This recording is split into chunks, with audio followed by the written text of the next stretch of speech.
Bom, boa tarde a todos. Eu queria agradecer o convite de novo, de estar no seminário. As outras duas vezes eu falei sobre divulgação de ciência, que foi a minha dissertação do mestrado, que foi, a Solange não falou, mas eu fui orientando a dela com muito prazer, E então agora é um pouco diferente nessa minha tese no doutorado, que eu falo sobre o discurso da imprensa, do jornalismo na época de 1821. É bem novinho, assim, tem uma certa dificuldade de... os jornais a gente consegue fácil, o problema é a letra dos jornais com aquela escrita bem nova, Mas é uma coisa bem desafiadora. Então, como a Solange mesmo falou, esse é um pedacinho da minha tese, que é um capítulo que eu estou desenvolvendo, que é sobre o discurso fundador, da imprensa brasileira.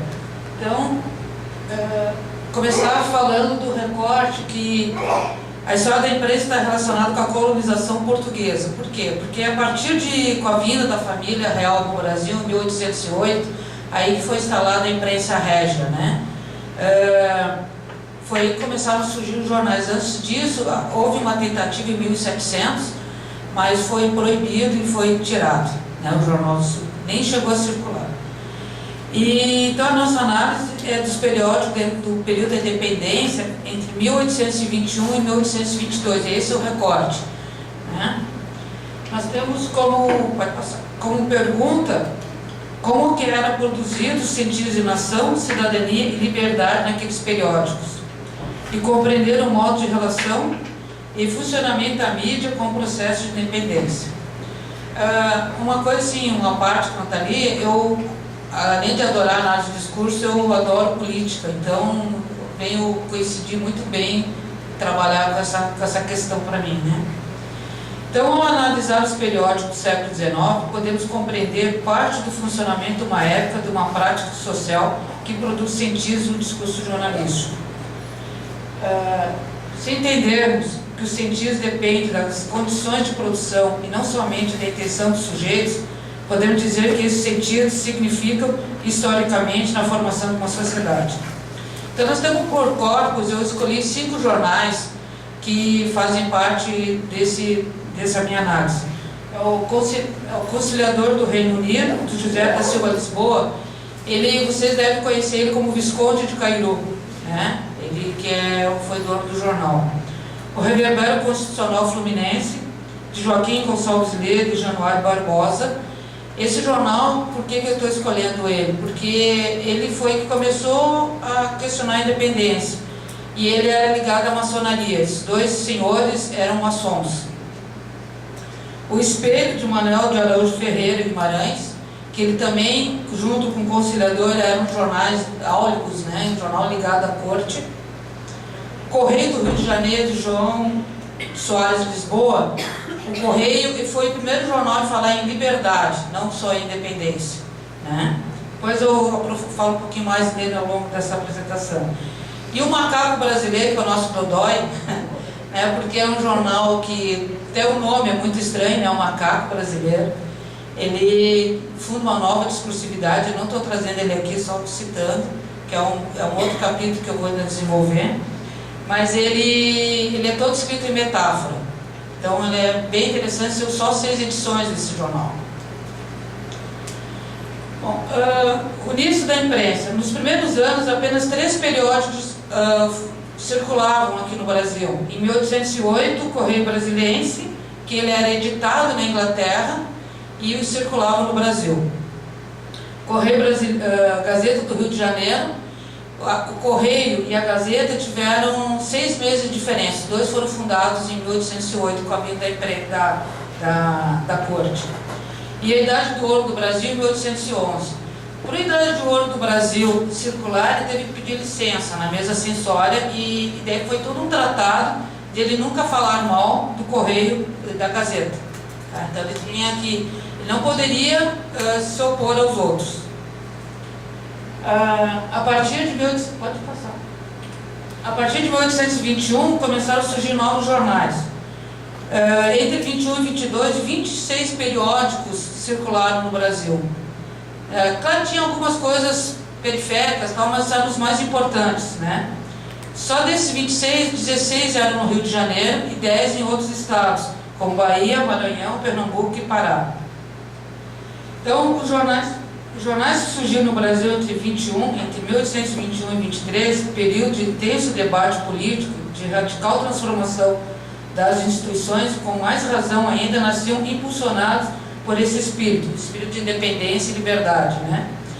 Seu propósito, segundo declaram, quase sempre no editorial da estreia, seria de preparar o povo para o regime liberal que se inaugurava. Os homens que o faziam acreditavam nas virtudes mágicas do saber e confiavam na educação como alavanca de transformação da sociedade. Difundir as luzes era criar condições para uma política justa e eficiente. É uma citação do Antônio Cândido no livro da Isabel Lustosa, que é uma historiadora, que é uma das historiadoras importantes nesse período da independência, né? Então, essa proliferação de jornais se justifica por um acontecimento discursivo que mudaria o jornalismo na colônia. Foi o decreto de 2 de março abolindo a censura prévia e regulando a liberdade de imprensa. O decreto foi assinado em 9 de março com a promulgação das bases da Constituinte. E ele reconhece a liberdade de pensamento como um dos mais preciosos direitos do homem. Entrou em vigor a partir de julho de 21. E como é que funcionava antes? Antes, para poder circular no jornal, ele passava pelo desembargo do passo e pela mesa censória. Inclusive, um dos censores era o dono do Conciliador, que é o Visconde de Cairu, né? Ele com certeza não gostou muito disso, disse que houve muito mais trabalho para ele como censores a partir do momento da liberdade de imprensa do que se continuasse como antes, né? Então, pelo decreto, todo cidadão podia, sem depender de censura prévia, manifestar suas opiniões em qualquer matéria, desde que respondesse pelo abuso. Na prática, o decreto não extinguia a censura, apenas deixava ela mais branda. Esse decreto, que é aí o nosso acontecimento, né, que a gente vai falar um pouco mais adiante, ele proibia os escritos contra a religião, a moral, os bons costumes, a Constituição, a pessoa do soberano e a tranquilidade pública. Na verdade, ele não é muito diferente do que a gente vê hoje, né? Mas ele mascarava uma situação permitindo ser dito somente o que interessava à corte, regulando o discurso pelo juridismo. Aí eu trago o conceito de juridismo, pode passar, da Suzy Lagasse. Não só a hierarquia das autoridades nas relações entre as pessoas, mas também as opiniões e crenças, as regras e padrões de comportamento socialmente estabelecidos, baseados no senso comum, possibilitam a atribuição de direitos e deveres, responsabilidade, cobranças e justificativas, instaurando no juridismo no cotidiano das relações interpessoais. Enquanto a intertextualidade da instância jurídica do direito, o juridismo se coloca no nível do não dito, do implícito, isso significa que se mantém uma certa mobilidade, uma flexibilidade entre direitos e deveres, responsabilidade, cobranças e justificativas no cotidiano. Se essa mobilidade é anulada, a tensão constitutiva das relações interpessoais, decorrentes do embate entre direitos e deveres, responsabilidade, cobranças e justificativas, pode tornar-se muito forte e desestabilizar as relações do poder. Essa é uma citação da Suzy, né, da Lagasse, sobre o que ela entende sobre juridismo, né? Se antes da chegada da corte e a instalação da imprensa no Brasil, as iniciativas de produzir escritos eram totalmente anuladas pela corte, fosse negando permissão para instalação e funcionamento dos prédios, ou proibindo a circulação de jornais e livros estrangeiros, já censurados ou não, com a instalação da imprensa na colônia, entrou em funcionamento o sistema censório estatal português, que regulava tanto os impressos, estabelecendo o que poderia ser dito e como ser dito. Então, na colônia subjugada, divulgar ideias que escapassem ao controle português através do texto impresso se constituía um crime. Em nome da liberdade de escrita, a atividade jornalística foi, ao longo do século XVIII e XIX, formando uma jurisprudência própria, na qual o poder dizer algo, entendido como comunicar, informar, mas não de opiniar, ficou inevitavelmente ligado à censura. Essa foi a forma encontrada. O Estado prescreve no âmbito legal o que pode e o que não pode ser dito. Aí a gente entende que o decreto de março de 1821, de 2 de março, é um acontecimento discursivo que serviu para instituir o jornalismo no e do Brasil. Aí os outros Pechet nos ensinam que um acontecimento discursivo é entendido como um elemento histórico descontínuo e exterior. É como um ponto de encontro de uma atualidade, uma memória. Então, para a análise do discurso, o acontecimento é uma ruptura, a falha, que nos remete para outros sentidos que não são aqueles que produzem o novo, aquele que escapa, aquilo que desestabiliza. É o que permite o deslizamento de sentido, o que torna possível o gesto de leitura no mundo logicamente estabilizado. Então, a partir do momento desse decreto, houve uma ruptura do tipo de jornalismo que era produzido aqui no Brasil, né? Fundando daí o jornalismo brasileiro. Então, a gente entende que a lei da censura rompeu com uma ordem estabilizada, provocando o deslocamento do jornalismo imposto pela Corte para uma outra discursividade. Antes do decreto, os jornais, embora editados circulando no Brasil, falavam no lugar da Corte, ou seja, características deles como temática, autores, escritores, eram todos de uma mesma formação discursiva, predominante do jornalismo português. A imprensa no Brasil no século XIX não era feita nem por brasileiros nem para brasileiros, enquanto posição sujeita, mas sim para europeus que residiam tanto no Brasil como na Europa. Isso está marcado no discurso desse periódico e na posição desses escritores e redatores que traziam informações sobre a Europa, tanto política como comercial. Eu trouxe isso é a Gazeta do Correio Brasiliense, um pequeno recorte dele, né, para mostrar. Ele traz notícias da Inglaterra, depois, pode passar, Correio do Rio de Janeiro. Eles trazem, sempre as primeiras páginas traziam notícia da Espanha, da Inglaterra, de Portugal também, né? E o outro, por favor, a Idade de Ouro, que em 1811, né, que como foi o terceiro, também nessa mesma linha. O que eles traziam muito era a movimentação marítima, né? Obviamente o que interessava ao povo que estava aqui, a elite, né, que trabalhava com exportação e importação, e muito mais do que o povo mesmo. Então esses periódicos eles eram escritos por nobres, ou seja, sujeitos escritos nesse periódico pertenciam à nobreza e escreviam para seus pares, caracterizando quem estava dentro de uma formação discursiva do jornalismo português no e do Brasil.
Bom, pessoal, então, nós estamos... o que essa mesa tem em comum, a questão da política, né? Todos os trabalhos discutem de alguma forma a questão política. A política no jornalismo, a política na ciência, a política na cultura, a política no audiovisual. E tem em comum também a teoria que basa os trabalhos e a metodologia da análise do discurso. Bom, no caso desse trabalho que vocês acabaram de assistir, que nós acabamos de assistir, né, da Giovana, a gente vê bem como que a análise do discurso trabalha o corpus, né? Porque essa ruptura que a Giovana mostra de duas formações discursivas, uma delas fundando uma nova discursividade jornalística brasileira, nesse caso, né?